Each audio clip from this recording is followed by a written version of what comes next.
So in this chapter we are going to study about energy. When we are studying energy, the first thing we have to study is the work done. So what is the work done on a system? When you have an object, let us say of mass m, and you apply a force maybe in this direction, the object will move maybe from here to here.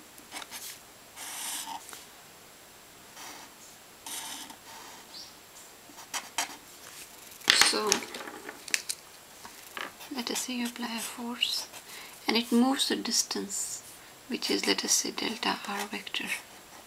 Then work is defined by, and we also have to take care of the angle between force and displacement.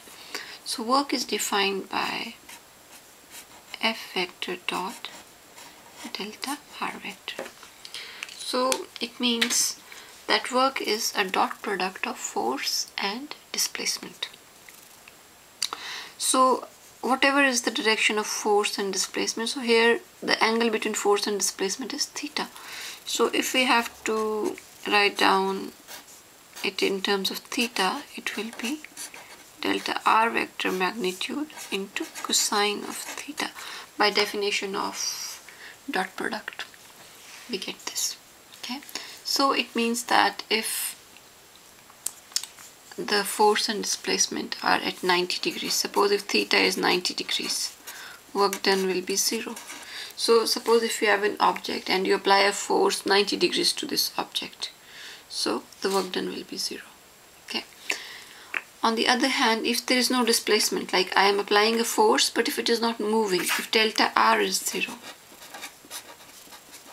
work done will again be 0.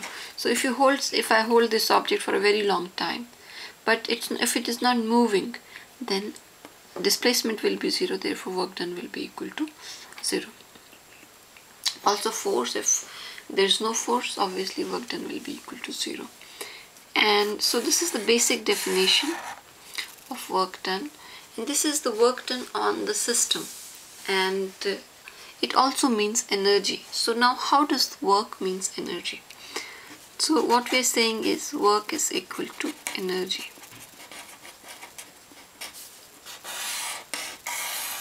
Okay. So suppose now if this is the system and I apply some force on the system, initially it is at rest, but after some time if I apply a force, it starts moving. So when it is moving, it has kinetic energy. So we see that by applying a force, you have displacement, so work is done, and when work is done, it is moving. Because it is moving, it has energy, so we say it has energy. So work is equal to energy. Now work done on the system and work done by the system are two different things, which we will understand later, but for the time being it is the work done on the system. So this is the system, you are applying some external force, so the work will be equal to energy of the system. Similarly, we can also increase the energy by raising the height of the object. So suppose if this object I raise it to a height, I'm doing work on the system because I'm applying force and there is displacement, and potential energy is increasing by increasing the height. Okay. So what are the units of work? So because we know that force has a unit of newtons, displacement has unit of meter, cosine theta doesn't have any unit, so it has a unit of Newton meter, and it is also called joules. Also, if we have to write it in terms of its vector components, then we can write it as, because you know that any vector has 3 components, so f vector will be fxi unit vector, fyj unit vector, plus fzk unit vector. Similarly, delta r is also a vector, so it will be delta x, delta y, delta z. And if I take a dot product of them, so it will be delta r vector will be fx delta x, fy delta y plus Fz delta z. Why so? Because I dot I is 1 and j dot j is 1 and k dot k is 1, but I dot j is 0, j dot k is 0 and k dot I is also equal to 0.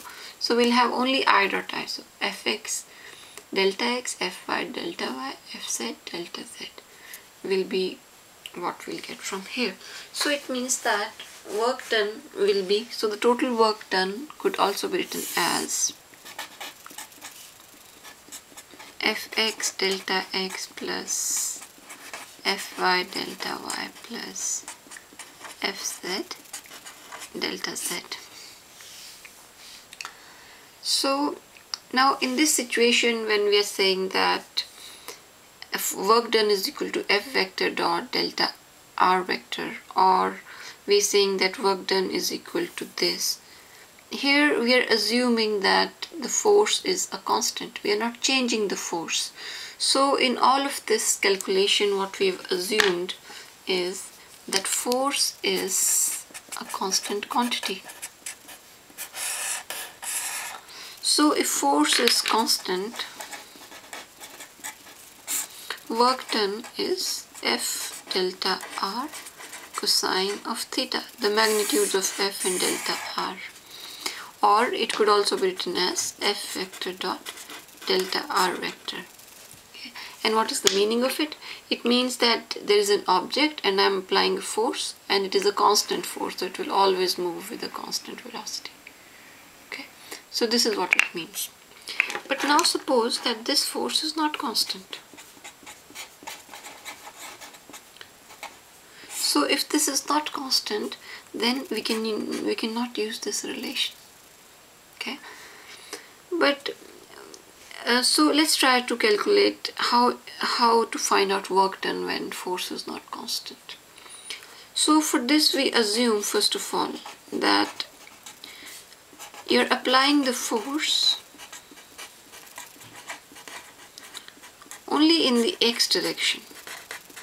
So it means that if you have an object and you're applying a force only in the x-axis, let's say this is x-axis, so it's only in one axis, so let's say it's moving in one line. Okay. Also, the displacement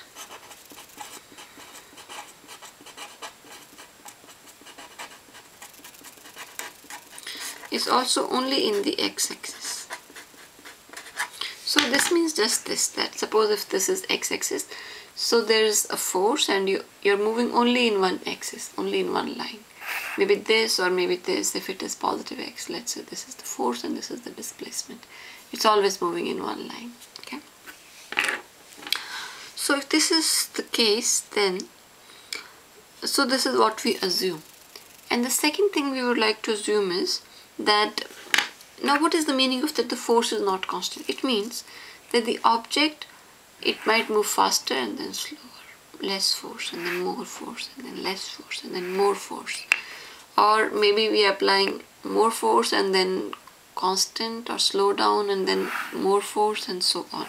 So it means that the force is not constant.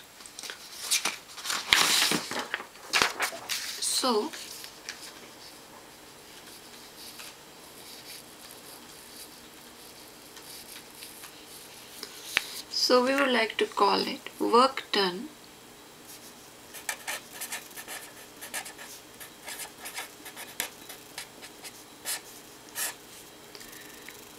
by a varying force.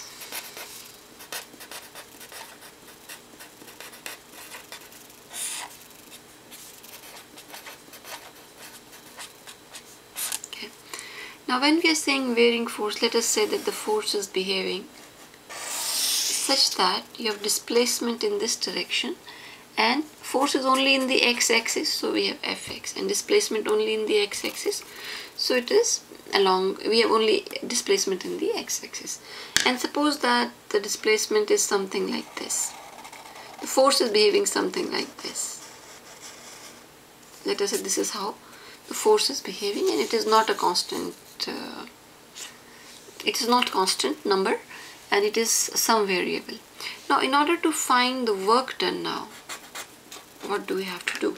So what we are going to do is we are going to divide this into small parts. So let us say that we divide it into these parts, and then we are going to add all of these parts to find out the total work done.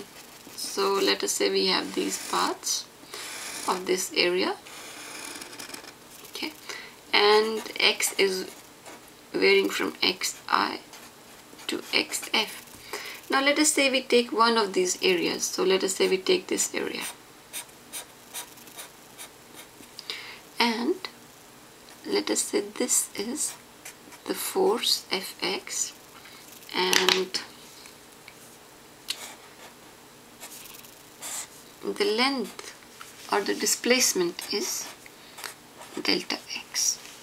Okay, so now if we have to find out the work done, let us say that for this small displacement, let us say force is constant for delta x, so we can use force is equal to F delta R cosine theta for this small part here. Why? Because here we are saying that force is constant. So if force is constant for a small part, then this relation is valid for this. So it will be Fx delta x and cosine of, because force is in x direction, displacement also is in x direction, so cosine will be 0. So force is in the x-axis and displacement is also in the same direction, so theta will be 0. So from here it is not properly fully equal to it, but it is slightly different from what we are getting, so we're going to take care of this inequality here later. So it will be Fx into delta x. So this will how the work done will look like for this very small area. Now if we add all these areas, so when we're talking about this area, it means we've also taken account of this small unnecessary area which we don't need. Similarly, if we take this one, then we have this extra area, and if we take this small part, this will be the extra area. So we have these extra areas everywhere which we'll have to take care here. So the work done will be now adding all these small parts, xi to xf, fx delta x. So it means that we are adding all these parts which we have taken for different values of f and different values of delta x. Now when we do this, we have this extra area, but we don't want this extra area. So in order to remove this extra area, what we are going to do is that we are going to take a delta x which is very small. So then we say that if we take a limit of delta x tending to 0 over the summation,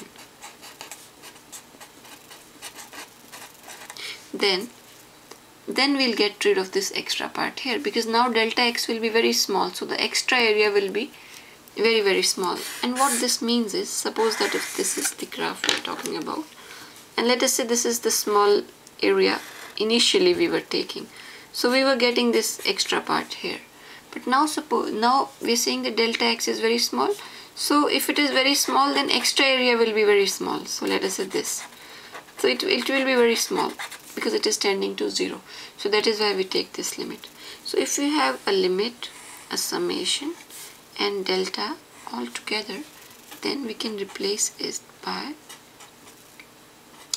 an integral, and it could be fx dx, and the integral will vary from xi to xf. So this is how we'll calculate work done for a force which is not constant. So it is changing with x. For each value of x, you'll have a different force. So you get this work done. Now here we are using one force, but if suppose you have many forces,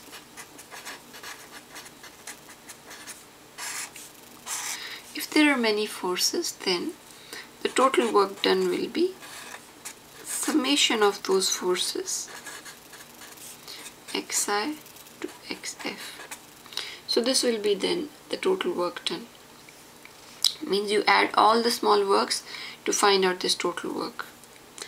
And suppose if we have to write down if a relation for work done where force is not in x direction but it can be in any direction. So if F is in any random direction,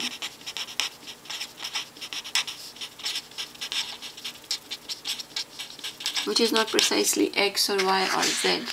Similarly with delta x also. So if f and delta x both are in any random directions, then we can say that we can also write it as xi to fx f vector dot dr vector.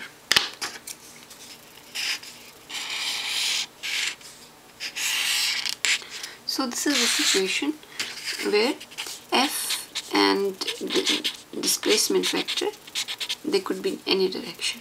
Okay, force and displacement, they can have any components, so we can find it like this. Okay, and if there are many forces, then again if there are many forces, then work done will be integral of xi to xf summation of all the vectors to dr vector. This is how I can get it. If the force is in many directions and there are many forces, then you can use this